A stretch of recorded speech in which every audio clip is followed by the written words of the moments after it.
2014 Mazda 6. Front stabilizer links. What you need to do is jack it up, support it properly, remove your tires, and then if you got a MAP gas or propane torch or even a regular torch, what you want to do is you want to heat up the nut on both sides, the top ones. Remove those first. And that, on this particular one's a 14 millimeter. So we're gonna heat it up and then we're gonna hit it with the impact gun. If you don't have an impact gun, then you have to get a Allen to fit inside there and that 14 millimeter wrench and hold the nut and then turn the Allen that's in the center. Okay, so I'm gonna use my torch. I'm gonna heat it up, get it as hot as I can get, and then I use my gun on that nut to remove it. Well, just using the torch to heat up the nut and with an impact didn't work. So I got me a 5 millimeter Allen to go in the center, and I got my 14 millimeter wrench to hold the nut. So I'll reheat it up again. I don't know how I'm gonna hold that nut, but I got it loose a little bit, but I'm gonna reheat it up again, put my wrench on there, and then I'll put my Allen in there with my impact, and I'll slowly try tightening it. So when you tighten it, that will screw that thing that way, and in turn forces the nut this way. Okay, that way it worked. If that way don't work for you and rounds it out, then you have to put a pair of needle nose vice grips behind there and pinch it as tight as you can get it, and make sure you put heat on that nut to remove that nut. Okay, now you gotta go and do the other side, so that way you can get this link out of here, and you can move that stabilizer bar up and down so you can get better access to it. So when you do stabilizer links, you should do both sides, not just do one, because it's easier to do both sides than to just do one, because if you can't get access to that lower nut.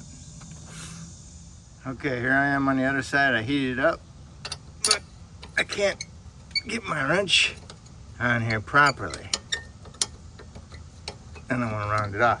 So what I'll do is I'll put my impact on there, and I'll see if I can spin it a little bit. That way I'll loosen it up just a little. So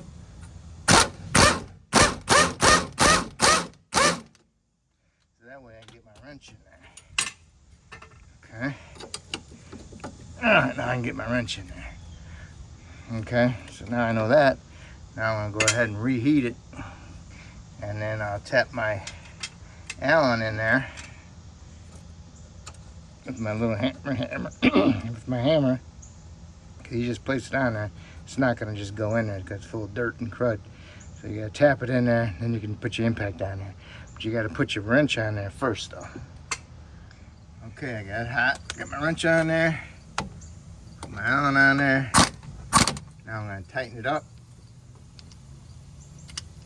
Go in the tight direction, righty turny.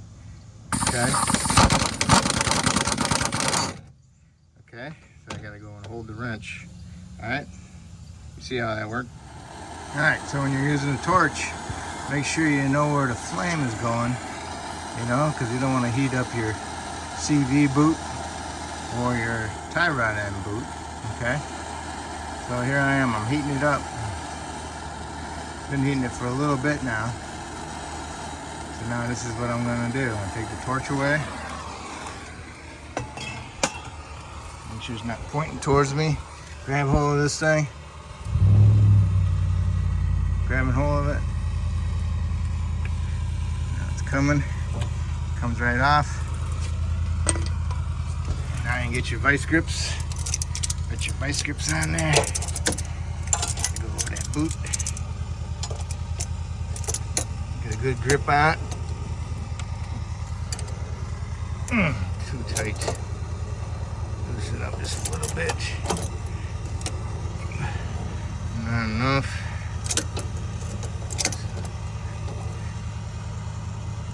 Too loose. What you're doing is you're pushing that boot off.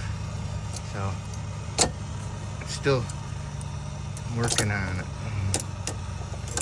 Try to get it, might loosen it up too much. Okay, Now I can put my impact in there. Not my impact, but my air ratchet. And hopefully it'll come off. Hopefully it's hot enough. All right, where are we at? Might have to go. There we go.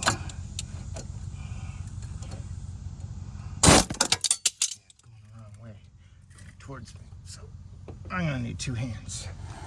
All right, so when you're using a torch, make sure you know where the flame is going, you know, because you don't want to heat up your CV boot or your tie rod end boot, okay? So here I am, I'm heating it up.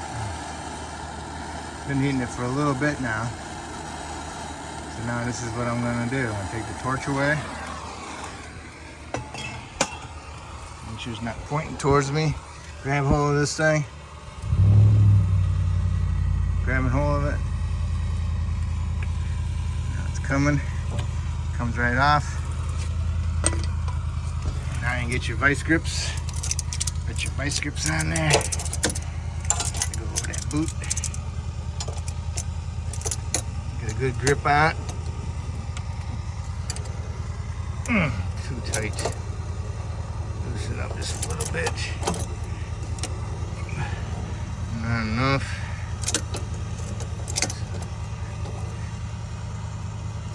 Too loose. What you're doing is you're pushing that boot off. So it's still working on it. Try and get it, might loosen it up too much.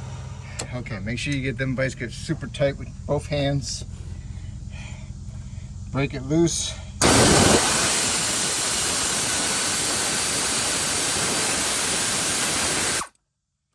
There you have it.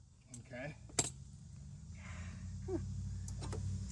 Alright, now what you want to do is wait for these to cool down a little bit, because you don't want to put them on there right away and have them heat the new ball stud in your new link kit. So, alright, so we're going back together now. We're going to get the bottoms done first. Alright, there's no right or left on these, and there's no up or down. They're both the same no matter how you put them in there. So make sure you find yourself a wrench that will fit on the end of it properly, so you can hold it to keep it from turning. If you just let it turn, it will wear the socket out prematurely, and you will be replacing them sooner than you need to be. So stick them in there, put your nuts on them, get your wrench in there so you can hold on to it pretty good. And get your air ratchet in there, or your ratchet. Go ahead and tighten it up, and then you'll really want to kind of bear down on it, but not to strip them out, but at least have them tight. And make sure you get this installed like this. You don't want it going that way, because then you have a hard time flipping it back up. So you want to do both side lowers first. Okay, I'm on the other side, and I got it tightened up, and I use a wrench on the nut so I can, you know, give it an extra oomph. All right, so you got them both sides tight. Now what you want to do is remove your tools, and now you can take this one and put it up on top. You just have to push down on the stabilizer and line it up. And make sure the other side's not hanging up. Make sure the other side's not hanging up on something to keep you from pulling it down. Okay, like that. So get them both up, up. Now you can push it down. Angle these a little bit. Get it in there. Put your nut on and go do the other side. And when you got both side nuts on, then you can go ahead and tighten them. All right, don't forget about your little bumpers. Never seen these before, but okay. Make sure you put these on before you put your nuts on, and then go ahead and tighten them up. All right, and then get them extra oomph. Make sure they're tight. You can use an impact, but sometimes what I've seen people do is they end up stripping the nut out, and then you end up making another trip to the store to get a new link. So just be careful. So after you get both sides together and you got your bumpers on there, then you can go ahead and get your grease gun and put some grease, a couple pumps, like 3 pumps into your Zerks, and then go ahead and put your tires on, tighten up your lug nuts in a star-shaped pattern, and then you want to torque them to 100 foot-pounds, and then lower down to the ground, and just make sure that you do have a decent brake pedal. So you want to push your brake pedal to the floor a couple times before you do put it in drive or reverse, just to be on the safe side. So, and that'll be it. Hopefully I helped you out with this video. Hopefully you can help me out by subscribing, and I appreciate it. Thank you. I was just thinking,